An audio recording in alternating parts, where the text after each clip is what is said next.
What's up, guys? LQ here with the LQ review. I'm reviewing Mandalorian from my car, and there's a reason for that, because my kids are on a snow day today, and unfortunately, when my kids are in the house, I have a difficult time achieving video making without craziness ensuing. So I'm in my car. Don't worry, they're being watched. My wife is in the house. And I'm here to review The Mandalorian because I wanted to get right on it. But by the way, look at it. That's snow. That's snow. That is snow. So let's talk about The Mandalorian. Loved it. Flat out loved it. It's everything that I wanted it to be. You know, it's got the classic classic Star Wars feel to it, right? It's got that original trilogy, lived in universe feel. Grimy, dirty, you know, everybody has nothing shiny about it. Not even the characters, you know, in the prequel trilogy. And by the way, I'm a prequel trilogy fan. I like it. But, you know, in that prequel trilogy, you've got even the characters had this certain shine to them, this certain sheen to them. And in this, you've got a gritty realism to it. Even though it's as fantastical as can be, nothing but fantasy. Most of the characters aren't even human. There's still this gritty realism to it, which I loved. All right. So first and foremost, I loved. By the way, there's a lot of CGI. It definitely was CGI heavy, but it was well done CGI, and there was definitely practical effects in use here also. Did anybody see Jabba, that little long-eared thing that hung out with Jabba? We saw one of them getting roasted, and we also saw one of its family members in a cage watching it get roasted, crying.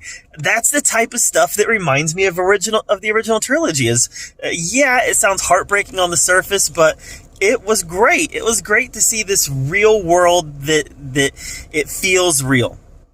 Fantasy world, nothing real about it, but it feels real. So first and foremost, that's the main takeaway I had from this. Second takeaway is obviously the story itself. All right, so we know that the whole episode, he's got a bounty. First of all, the opening scene is him collecting a bounty, which was a lot of fun. And then we go into what I think is going to be the main plot of season 1, and that's the bounty that he's after now. And Werner Herzog was the guy who called the bounty, who's paying for the bounty, which Werner Herzog, like, I could hear that. I could listen to that guy read the phone book, and I'd be entertained. Werner Herzog is just great. But he's the one that called for the bounty. And our Mandalorian, he goes on to collect the bounty. And when he gets to the planet, which it reminded me a little bit of Tatooine. I don't think it was Tatooine, but it did remind me a little bit of Tatooine. He comes in contact with a bounty hunter robot. And the two of them end up teaming up to split the bounty. And they end up getting into a big fight with several people who are guarding whatever this is. And to say that it was a surprise ending, that would be an understatement. Like, seeing the ending and where we ended up, I am now on pins and needles waiting for the next episode. Friday, just a couple days away. I can't wait to see what happens next. It was a surprise ending, and it left my jaw on the floor, and I was like, it was the type of ending where it's like, this is completely removed from the Skywalker saga, but clearly it's still in the Star Wars world. That's the type of ending it was. I don't want to give away anything else. And what I loved about this was that it is standalone. I've always said, people talk about Star Wars fatigue, like releasing one movie a year is too much, and people get Star Wars fatigue. Bull crap. People don't get Star Wars fatigue from releasing one movie a year. They don't. The MCU is going to release, 4 movies next year? You're not getting MCU fatigue. You know why? Because for the most part, the MCU movies are crowd-pleasing movies that people like. I liked The Last Jedi. I did. I liked The Last Jedi. It is not in my top half of Star Wars movies. But let's be real, guys. The Star Wars movie I like the least is The Phantom Menace. I watch all the Star Wars movies every year. Even The Phantom Menace. I like The Phantom Menace. It's the worst Star Wars movie. It is a bad Star Wars movie, but I like it. It is Star Wars. So, the problem is that The Last Jedi was divisive. I liked it, but The Last Jedi was divisive. A lot of people didn't like it. And then you turn out Solo. Alright, Solo was a good movie. It was an enjoyable space adventure movie. But it was a movie nobody wanted. There's not anybody that wanted a Solo movie, not even the hardcore Star Wars fans. I consider myself a pretty hardcore Star Wars fan, and I didn't even want a Solo movie. I went and saw it opening night because it's Star Wars. But I didn't even want one. And I liked it. I liked Solo. I liked it better than The Last Jedi. But I didn't want it. I didn't ask for it. So when even the hardcore fans are like, yeah, I didn't ask for that movie, you got a problem. Because that means that the casual fans aren't going to turn out.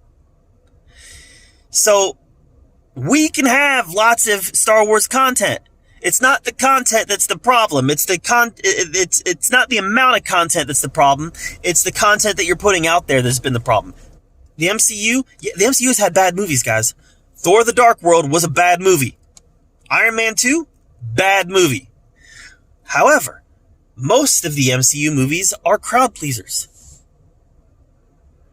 Star Wars needs to get to that formula, and maybe that's a little safe. I've always said the Marvel movies are safe. The Marvel movies don't take risks. Maybe Star Wars needs to stop taking risks. The Last Jedi, they took a lot of risk in that movie. Stop taking risks and make crowd pleasers. If you want to release a movie every year, stop taking risks and make crowd pleasers. But I'm digressing off The Mandalorian here. The Mandalorian was fantastic, and it proves that you can have standalone content in the Star Wars universe outside of the Skywalker saga that is good, that's engaging, that people will love. All right. Rogue One was a standalone story, but it was very much connected to the Skywalker saga. Very much. I mean, Rogue One and A New Hope, same movie. Two halves of the same movie. Solo, not really too disconnected from the original movies when one of the main characters in the original movies was the lead. Even though it was a standalone story, it wasn't disconnected. This is incredibly disconnected, but still firmly in Star Wars, and it's fantastic. Guys, I can't recommend Mandalorian enough. It alone is going to be worth $6 a month. That's it. Mandalorian alone is worth $6 a month, so I can make sure I get that every week. And then season 2, can't wait for season 2. Can't wait. If this is the kind of care that they're going to show the Cassian Andor series, if this is the kind, guys, Obi-Wan, if this is the kind of care they're going to show Obi-Wan, boom, let's do it. I can't wait. Can't wait.